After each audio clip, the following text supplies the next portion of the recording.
Things are not always what they seem when it comes to Formula 1 engines. Take the example of Red Bull, which will run Honda power units from 2022 to 24 after agreeing a deal to use them on a continuation basis, but they would be called Red Bull rather than Honda engines. Such misleading nomenclature is far from unique in Formula 1. In the early decades of the World Championship, it wasn't uncommon to see all sorts of engines being adapted and renamed. Even Ferrari wasn't above this, with the Ferrari DS50 engine that powered Juan Manuel Fangio to the 1956 world title actually a Lancia design, as, indeed, was the D50 car itself. We've picked out some of the more illusory engine names that have appeared in Formula 1 during the past 40 years to prove that things aren't always what their name suggests. The main criterion is that they all existed under another, more accurate name before they were rebadged. We've created the ranking based partly on success, but with the quality of the name also a very significant factor. If you haven't already done so, do subscribe to the race for more on F1 past and present, and remember to hit the notifications bell so you know the moment there's something new to watch. 10. Sauber. When Sauber made its hugely successful F1 debut in 1993, running 4th and 5th at the end of its first racing lap at Kyalami, the car carried the words "Concept by Mercedes-Benz." At the time, Sauber was expected to evolve into a full-blown works Mercedes team, something that never happened despite it running Mercedes engines in 1994. In 1993, it initially ran the Ilmor 2175A engine, which had been used by Tyrrell and March in 1992. But when Ilmor's new engine appeared for the Italian Grand Prix, it was badged as a Sauber V10. Not that anyone actually called it that, despite what was on the cam covers. The engine evolved into a full-blown Mercedes the following season. 9. Acela. Plucky minnow Acela used Alfa Romeo engines from 1983 to 1987, but for 1988 it turned up powered by the Acela 890T engine. Of course, Acela had not really made its own engine, and this was still the Alfa Romeo V8 Turbo. But thanks to the lack of results and appalling reliability, with a single points finish for Pier Carlo Ghinzani's 5th place in the 1984 Dallas Grand Prix, Alfa Romeo was no longer willing to have its name associated with Acela. The so-called Acela F1 engine managed a grand total of 3 race finishes, with the best result of 9th. 8. Fonmetal and European. In 2000, Minardi was powered by what were called Fonmetal engines. In reality, these were custom of Ford's, named after team co-owner Gabriele Rumi's Fonmetal company. The following season, new owner Paul Stoddart rebadged Minardi's engines as European after his aviation company. Minardi failed to score a point in either season using these dubious engine names. 7. Arrows. Brian Hart had a long history of achieving amazing things on a tight budget with his independent F1 engines, notably taking pole positions with Tolman in 1985 and Jordan in 1994. Hart's company was acquired by Tom Walkinshaw's Arrows operation in late 1997 and was able to press on with building the V10 engine Hart had designed but been unable to build.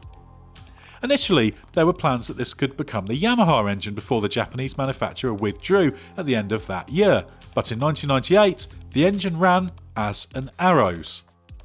Results were patchy, with 4th and 6th places at Monaco for Mika Salo and Pedro Diniz the highlight, and Hart himself retired.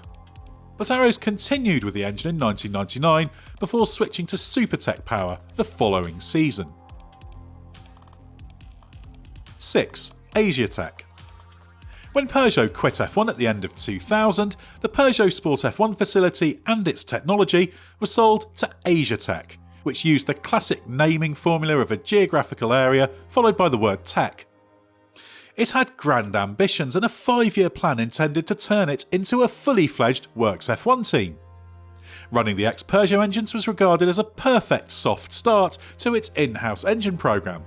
It had cash too, thanks to investment from Hideo Morita, the eldest son of Sony co-founder Akio Morita.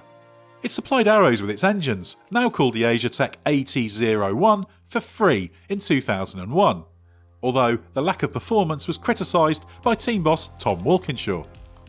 That resulted in a switch to Power Minardi in 2002 with Asiatech AT02s that were a gentle evolution of the old units. Again, the lack of performance was a concern, even though the reliability was impressive.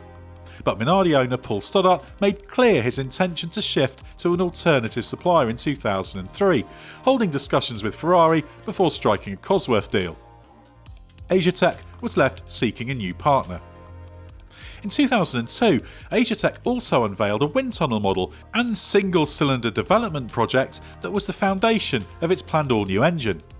But despite its ambitions, it couldn't convince a team to take its engines in 2003, so set its sights on a sabbatical to gear up for a full works entry. But Morita withdrew his investment, having put in an estimated £200 million, and the company closed down in November 2002. 5. Petronas.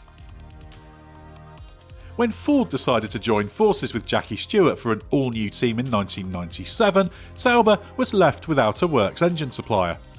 It did a deal to use Ferrari engines, which were badged as Petronas thanks to a deal with the Malaysian oil giant, an arrangement that lasted 9 seasons until Sauber was taken over by BMW.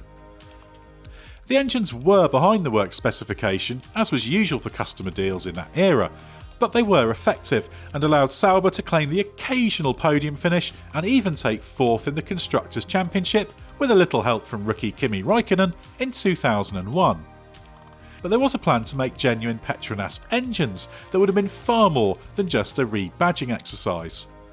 Sauber Petronas Engineering was created with a view to building its own V10 engines alongside making road car engines for Proton. But the F1 programme was put paid to by the Asian financial crisis. Petronas wasn't the only company to badge Ferrari customer engines during this period, with Prost running what were called Acer engines in its final season in 2001 in deference to sponsorship from the technology company. 4. Tagoya. After Red Bull fell out with engine supplier Renault following repeated criticism of its underperforming and unreliable V6 turbo hybrid engine in 2014 and 15, a new deal was contingent on it not using the Renault name. In came legendary watch manufacturer Tagoya as new team partner. That led to Red Bull using what were branded as Tagoya engines from 2016 to 2018. Identical to the Renault power units, the new deal also prevented public criticism, something Daniel Ricciardo quickly fell foul of after questioning the quality of an upgrade. This led to a 6-figure fine for the team.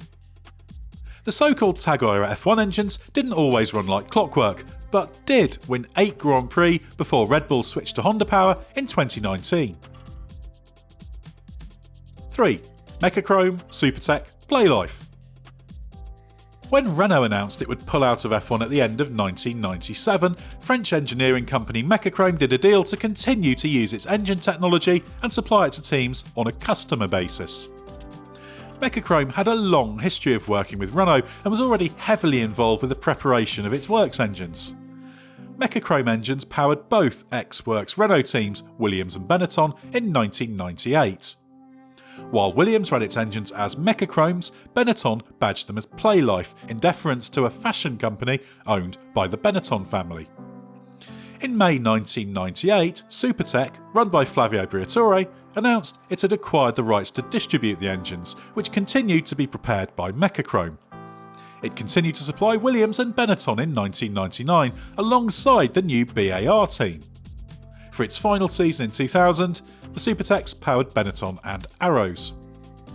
While the Renault engine was market leading in 1997, the continuation project simply didn't keep pace with development despite Supertech's lofty ambitions. But it proved to be a solid stopgap for Williams and Benetton and picked up 12 podium finishes from 1998 to 2000 despite never managing better than second place. 2. Tag. Having revolutionised Formula 1 chassis design with the first all-carbon monocoque in 1981, the first season after Ron Dennis's Project 4 merged with McLaren, technical director John Barnard knew he needed a turbo engine for the team to make the next step. After evaluating Renault and BMW engines, but finding them a long way from his packaging requirements, a deal was done with Porsche to design and build V6 engines. The problem was Porsche wouldn't fund them. McLaren was able to pay for the design phase, but needed a backer to fund the project beyond that. Dennis landed backing from Techniques d'Avant-Garde, better known as TAG, with Mansour Ojeh, later to become a McLaren shareholder, initially investing $5 million. TAG Group, of course, later acquired Swiss watch brand Oya, creating Tagoya, which went on to sponsor the aforementioned Renault engines used by Red Bull. The TAG Porsche engine was designed in close collaboration with Barnard, meaning it was the first engine truly conceived with the packaging of the car as a priority. Originally, the TAG engine was going to make its debut in 1984, but it was brought forward for introduction in the closing stages of 1983, much to Barnard's annoyance. But it was in the car that it was designed for, the McLaren MP42, that the TAG engine thrived, and took the first of 2 consecutive World Championship doubles, with Niki Lauda pipping Alain Prost to the title. Prost went on to win the 1985 title and the 86 crown, although McLaren missed out on a 3rd consecutive Constructors' Championship to Williams. McLaren's final season with TAG Porsche engines was in 1987, prior to its switch to Honda power. 1. Megatron. After BMW announced its intention to quit F1 at the end of 1986, it sold the rights and stockpile of its M12-13 engines to Arrow's backer USF&G. This resulted in those inline-4 engines racing in F1 for another 2 years, badged under the brilliant name of Megatron. This was the name of a USF&G subsidiary that had provided computing equipment, rather than in honour of the leader of the Decepticons in Transformers.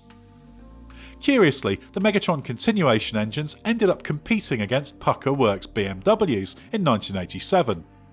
This was because BMW temporarily reversed its decision in order to see out the final year of its Brabham supply contract, continuing to use the engines introduced in 1986, which were inclined to 72 degrees to suit the unsuccessful low-line Brabham BT55, while Megatron used the more upright 1985 units. Tuned by Swiss-based Heini Marder, whose company had worked with BMW on its F1 engine project, Megatron units powered Arrows to a solid season in 1987, despite struggles with the mandated turbo pop-off valve. Megatron also supplied Ligier with less success as a late replacement for Alfa Romeo that season, before the French squad switched to Judd propulsion for the following year. In 1988, Arrows had the best season in its history, with 5th in the Constructors' Championship, despite having to make modifications to adapt to the lower boost level permitted and the existing stock of engine parts starting to run short. The switch to atmospheric engines in 1989 brought the Megatron programme to an end. And while results were good but not great, it earns top spot thanks to the spectacular name. Let us know in the comments below which is your favourite and what you think Red Bull should have decided to call its engines in 2022. And if you enjoyed this video, don't forget to like and subscribe.